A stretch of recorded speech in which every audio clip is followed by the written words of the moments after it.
Long ago, in the mystical lands of the Oyo kingdom, where the whispers of ancient spirits danced with the wind and the rivers carried the songs of forgotten deities, there existed tales of beings who walked the line between light and darkness. The forests were alive with the rustle of enchanted leaves, and the mountains echoed with the roars of unseen beasts. Elders spoke of gods who once roamed the earth, their footprints leaving sacred grounds in their wake, and of creatures born from the celestial and infernal realms, sent to guide or challenge humanity. But none were as peculiar and riveting as the story of Kamma, the demon prince with a cross tattoo etched into his right wrist, and Elle, the formidable angel he was sworn to protect. Kamma was not an ordinary demon. Born from the fiery depths of the underworld, his powers were fierce and unpredictable, capable of turning entire villages to ash with a mere flick of his wrist. His skin bore the faint glow of embers, and his eyes, a piercing shade of crimson, seemed to see through the very soul of those who dared meet his gaze. The cross tattoo was not just a mark. It was a seal, binding his immense power and symbolizing his internal conflict between good and evil.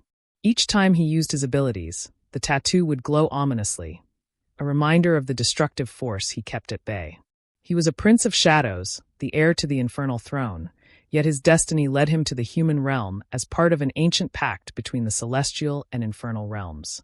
The pact, forged in the aftermath of a cataclysmic war between angels and demons, was designed to maintain balance across the realms. It dictated that champions from both sides would be sent to the mortal world, not as adversaries, but as allies tasked with preserving harmony. Kamma's assignment was both a punishment and a test, a chance to prove that even a heart forged in darkness could find the light. Elle, on the other hand, was a high-ranking angel, cloaked in the guise of a mortal woman. She led Obianuju, an organization dedicated to preserving the delicate balance between light and darkness. Her powers of healing and illumination were unparalleled, her aura so radiant it could make even the bravest men avert their eyes. Her presence alone could calm storms and cleanse corrupted lands. But Elle was no passive guardian. Her spirit was fiery, her will unyielding. Beneath her serene exterior lay a warrior's heart, and she wielded her authority with a sharp tongue and a sharper mind, qualities that immediately clashed with Kamma's rebellious and brooding nature. Elle's beauty was ethereal, but it was her strength that commanded respect. Her hair, dark as the night sky, cascaded down her back like a waterfall of silk, and her eyes, the color of dawn, held both wisdom and defiance.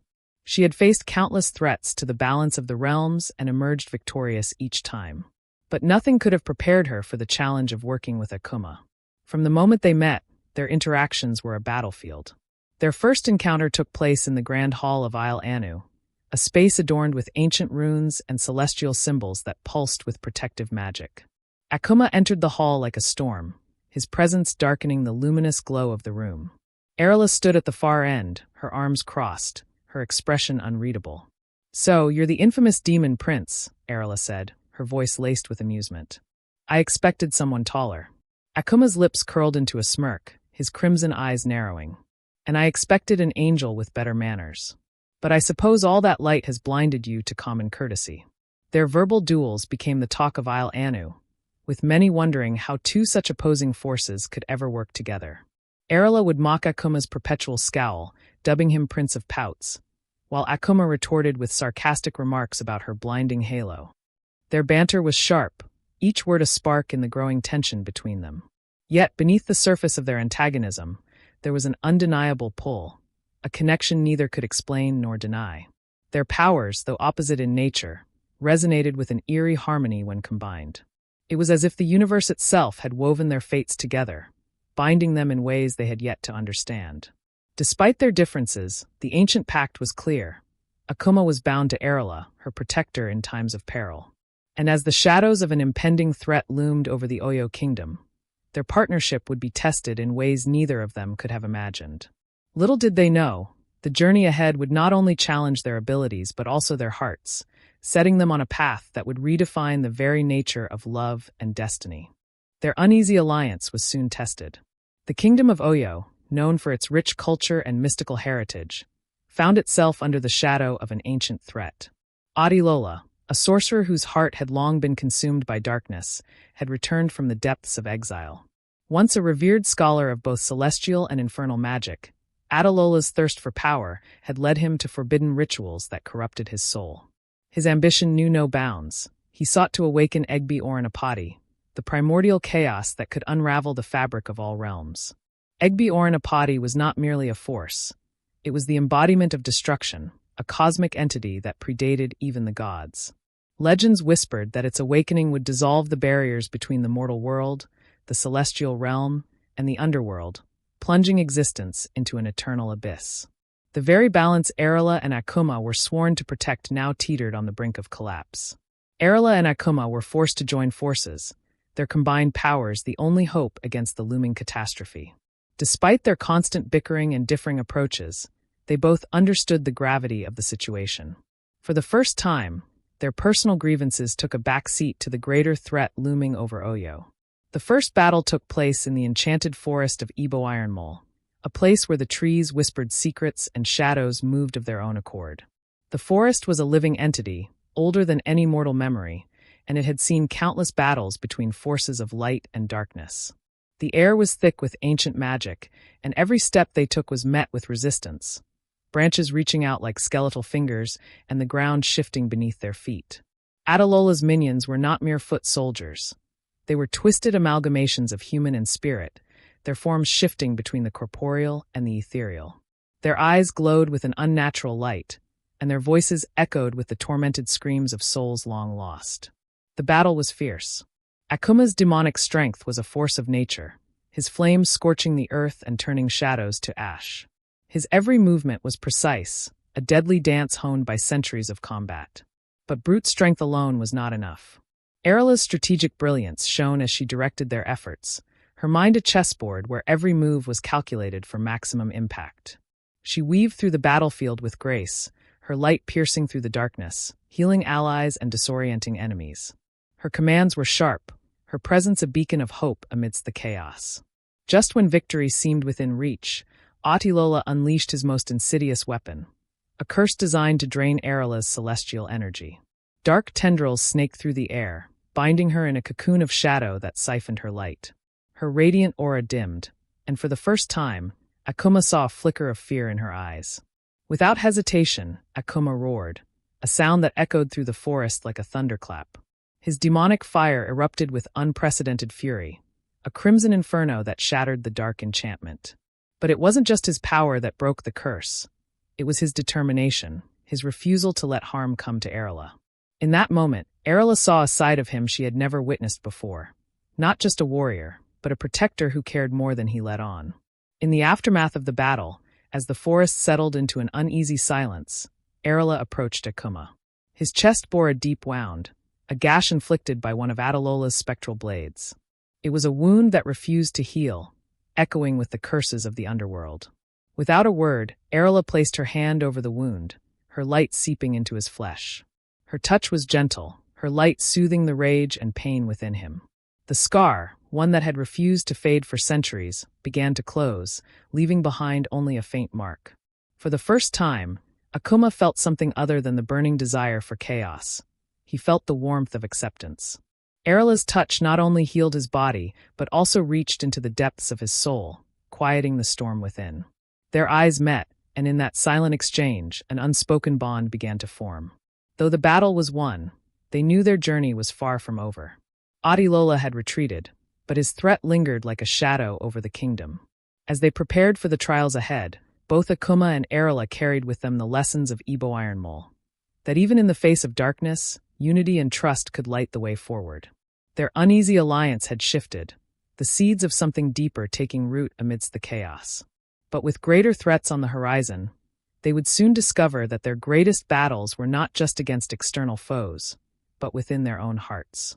As they faced more dangers together, their animosity began to wane.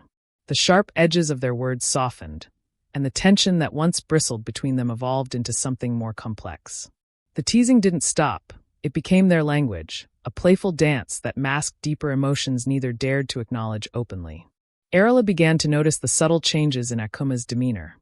The way his eyes softened when he looked at her, how his sarcastic remarks were laced with an undercurrent of warmth. Akuma, in turn, found himself captivated by Erla's laughter, a sound that echoed like music in his heart, dispelling the shadows that had long haunted his soul. Their missions became more than mere assignments. They were shared journeys through peril and triumph.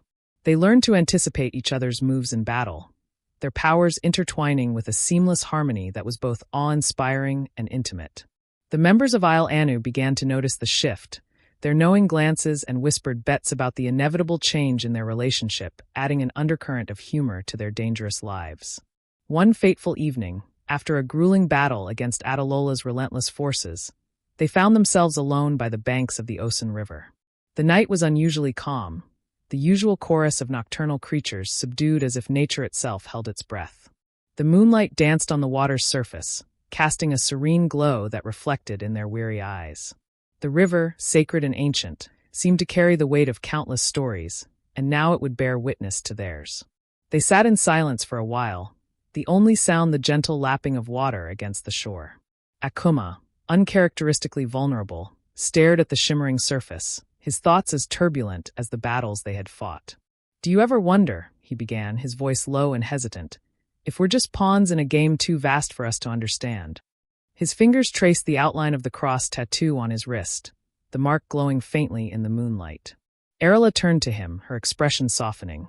"We might be," she replied, her voice equally quiet, "but that doesn't mean we can't choose how we play our part." Akumma's shoulders tensed, and for a moment he seemed lost in a battle within himself. "It's not that simple, Elle. I was born from darkness. Every day, I feel it pulling at me, trying to drag me back. I fear that one day, I won't be able to resist." Elle reached out, placing her hand over his. The warmth of her touch was like a beacon, grounding him in the present. Her eyes glistened with unshed tears, but her voice was steady, filled with conviction. "You are more than your origins, Kamma. I've seen the good in you, the kindness, the courage. You've saved me more times than I can count, and not just from physical harm. You've shown me that even in the darkest places, light can exist. You are not defined by where you come from, but by who you choose to be." Her words wrapped around his heart, soothing the fears that had long festered in the shadows of his mind. He turned to her, his eyes reflecting a mix of gratitude and something deeper, something neither of them could deny any longer. Without thinking, guided by an impulse that felt both foreign and inevitable, Kamma leaned in. Their lips met in a kiss that was electric, a fusion of fire and light that illuminated the night. The air around them seemed to shimmer, the elements themselves responding to the union of opposites. It was a kiss that spoke of battles fought and wounds healed, of barriers broken and hearts laid bare. But their union was not without consequences. The celestial and infernal realms, ever vigilant, took notice. Their love, seen as an abomination by those who clung to the old ways, was viewed as a threat to the balance they were sworn to protect. Whispers of rebellion spread among the angels, while murmurs of betrayal echoed in the underworld. Their love defied the ancient laws, challenging the very foundations of the pact that had brought them together. Yet, in that moment by the Osun River, none of that mattered. All that existed was the connection between them, a bond forged in fire and light, stronger than any decree from heaven or hell. They knew the road ahead would be fraught with challenges, but for the first time, they faced it not as reluctant allies, but as partners bound by something far greater than duty, love. As they pulled apart, their foreheads resting against each other, Elle whispered, "Whatever comes, we face it together." Kamma nodded, a rare, genuine smile tugging at his lips. Together. And with that, the night embraced them, the Osun River carrying their whispered promises into the heart of the kingdom, where their story would begin to ripple through the ages. Betrayal came from unexpected quarters. Members of Anu who once stood by Elle turned against her, while demons from Akumma's past sought to drag him back into the abyss. They faced trials designed to break them, the trial of echoes, where their worst fears manifested before them, the labyrinth of shadows, where they were forced to confront their deepest insecurities, and the river of forgetfulness, where they risked losing all memories of each other to save the world. But through every trial, their love only grew stronger. They learned to trust each other completely, their powers intertwining in perfect harmony. Akumma's demonic fire became a beacon of protection, while Elle's celestial light became his guiding star. After years of battling forces, both internal and external, they stood before the thrones of heaven and the gates of the underworld. They declared their love openly, refusing to be bound by ancient laws that sought to keep them apart.